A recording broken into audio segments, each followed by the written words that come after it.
अस्सलाम वालेकुम व्यूअर्स, कैसे हैं आप सब। मैं उम्मीद करती हूँ आप सब ठीक ठाक होंगे। मैं भी बिल्कुल ठीक ठाक हूँ। तो आज मैं फिर से हाजिर हूँ न्यू ब्लॉग के साथ। आज हम अपनी मॉर्निंग रूटीन आपके साथ शेयर करेंगे। हमारे गांव में सुबह किस तरह गुजरती है वो सब कुछ आपको हमारे आज के ब्लॉग में देखने को मिलेगा। यहाँ पर खेत, ग्रीनरी, बहुत ही खूबसूरत सा माहौल है और कौवों की आवाज़ें। आप कुछ कहना चाहेंगी? वो दूर तक जो है वो आम के दरख्त हैं, वो सारे आम के दरख्त हैं। और यहाँ पर अभी फ़िलहाल कुछ लगाया हुआ है, अभी तक नहीं उगा है ना। अभी कुछ उगा हुआ है, पता नहीं क्या चीज़ है ये। और उस साइड पर हमारे दूसरे चाचू हैं जिनकी यहाँ पे भैंसें बंधी हुई हैं बाहर। और ये सामने बैठक बनी हुई है जहाँ पर बाहर के लोग आकर बैठते हैं। और यहाँ पे एक नलका लगा हुआ है पानी के इस्तेमाल के लिए। और नलका चला। चले अब ये हैंडपम्प चलाते हैं और आपको दिखाते हैं हम लोग। चलाओ अब इसे। पानी आ रहा है ना, मीठा पानी एकदम।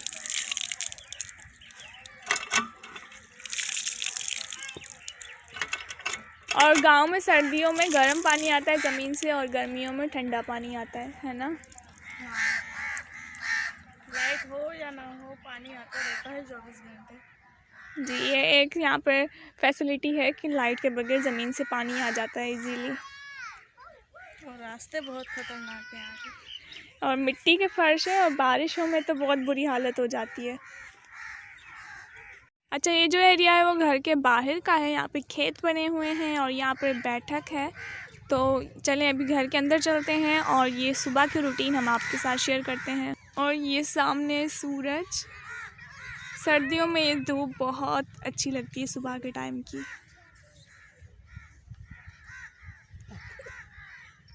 और ये हमारे गांव के बच्चे, रिश्तेदार सुबह ही सुबह गन्ने खाते हैं। और ये देख रहे हैं कि कर क्या रहे हैं, ये लोग वीडियोस बना रहे हैं। हेलो, किसने मारा आपको? और ये भैंसों का चारा रखा हुआ है, इसे पता नहीं क्या बोलते हैं।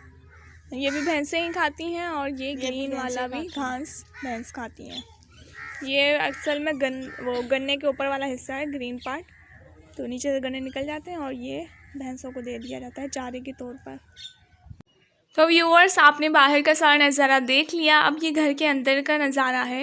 यहाँ पर भैंसें बंधी हुई होती हैं जिनको दिन के टाइम पे बाहर निकाल दिया जाता है ताकि इनका दूध वगैरह निकाल दिया जाए और सुबह की चाय बन पाए। और ये भैंस का बछड़ा है, इसको ये बछड़ा बोलते हैं गाँव में। और यहाँ पर जो है वो सुबह सवेरे जो है दूध निकाला जाता है भैंसों में से। और यही दूध बॉयल करके चाय वगैरह में और बच्चों को पिलाने में काम आता है। तो यहाँ पे देखें किस तरह से घर का प्योर बिना किसी मिलावट के दूध मिल गया है हमें। और गांव में ये नेमतें ना अल्लाह ताला ने बेशुमार दी हुई हैं। गांव में हर चीज़ खालिस में होती है बगैर किसी मिलावट के। और यहाँ पर देखें अब बछड़ा जो है वो अपनी माँ का दूध पी रहा है। और यहाँ पर देखें जी सुबह का नज़ारा, दरख्त में कौवे चहचहा रहे थे। और यहाँ पे जो है दूध भी बॉयल होने के लिए रख दिया था इन लोगों ने।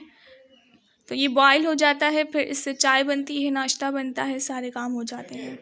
और यहाँ पे देखिए मौसम और रुबाब जो है मज़े से धूप एंजॉय करते हुए। लेकिन इस टाइम पर धूप निकली भी नहीं थी।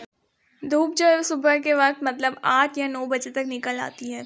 तो यहाँ पर देखें मौसम और रुबाब बड़े ही मज़े से यहाँ पे बैठे हुए हैं टोपियाँ वगैरह पहन के, क्योंकि सुबह के टाइम पे बहुत ज़्यादा ठंड होती है। और गांव में हमारी सुबह 7 बजे हो जाती है हम सब की। और यहाँ पे देखें घर की औरतें जो हैं वो काम करने स्टार्ट कर देती हैं, मतलब चाय वगैरह बना के बच्चों को पिलाना, हम सबको पिलाना।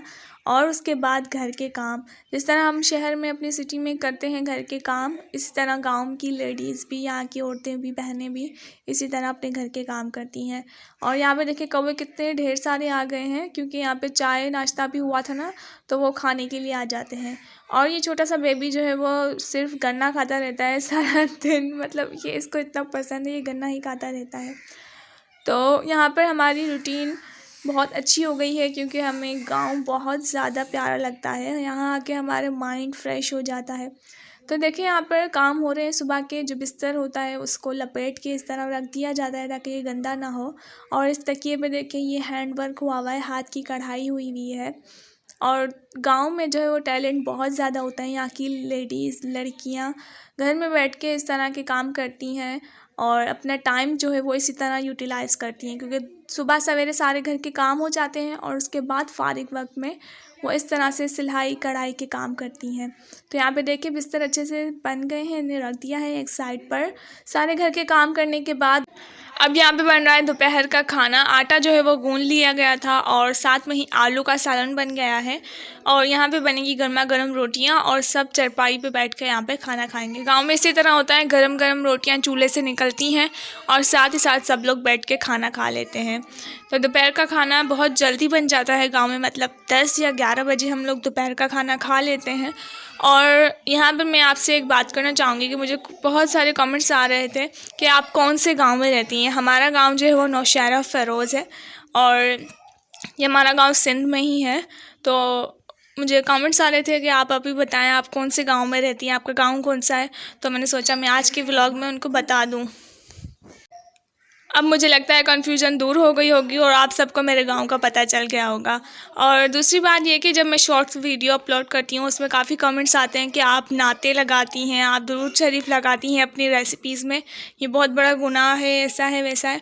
तो मैं एक बात बता दूँ कि हम जब भी खाना बनाते हैं तो बिस्मिल्लाह करके शुरू करते हैं और अल्लाह का नाम लेके खाना बनाना चाहिए। वैसे भी तो दुरूद शरीफ हमें दिल में पढ़ना चाहिए ताकि हमारे खाने में जायका आए और खाने में बरकत हो। तो नात लगाने से या फिर दुरूद शरीफ लगाने से इसमें कोई भी गलत बात नहीं है। और अगर आपको गाने वगैरह सुनने हैं तो आप गाने सुन सकते हैं। मैं तो जो हूँ नात ही लगाऊंगी अपनी वीडियोस में। तो यहाँ पर देखें, ये थी हमारी दोपहर की रूटीन सुबह से लेकर दोपहर तक की। आई होप आप सबको मेरा आज का व्लॉग पसंद आया होगा। गांव में नेटवर्क का मसला है तो मुझे व्लॉग अपलोड करने में बहुत ज़्यादा प्रॉब्लम होती है, लेकिन मैं फिर भी कोशिश करती हूँ कि मैं डेली व्लॉग्स आप लोगों के साथ शेयर करूँ। और ये थी हमारी सुबह से लेकर दोपहर तक की रूटीन। आई होप आप सबको पसंद आई होगी। आपको मेरे गांव के व्लॉग्स कैसे लग रहे हैं मुझे कमेंट सेक्शन में ज़रूर बताइएगा। मिलेंगे फिर किसी अच्छे से व्लॉग में, तब तक के लिए अल्लाह हाफ़िज़।